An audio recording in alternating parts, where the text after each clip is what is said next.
Hey everyone, and welcome to another episode of 2 Minutes Tuesday.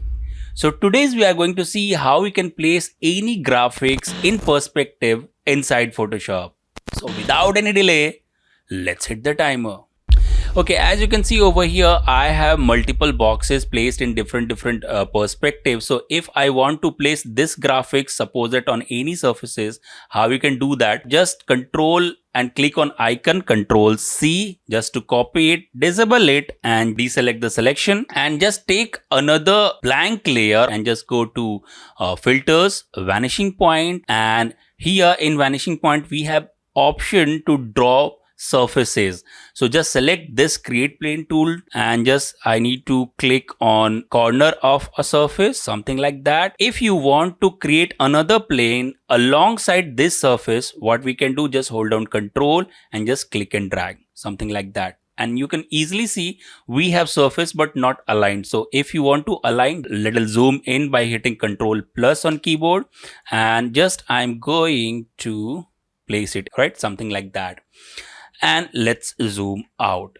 And you remember we copied one graphics, just hit Control V on keyboard and your graphics will be inside vanishing point tool, and click and drag, and can usually see we have nothing to do in aligning our graphics alongside with surfaces. If I'm going to do this, my graphics is automatically aligning on this surface or in this surface as well.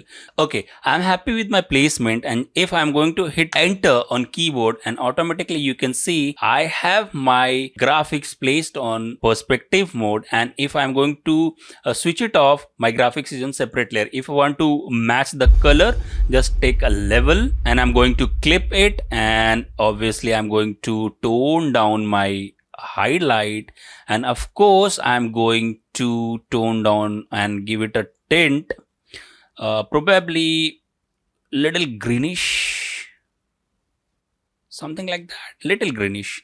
So I'm going to increase green a little, and boom, we are done. This is the same way how you can add more graphics to our these surfaces as well. I hope this little tips and tricks video will help you to place your graphics in perspective manner. And if you feel that this technique helped you, don't forget to like this video, share this video, and if you're new to this channel, don't forget to subscribe.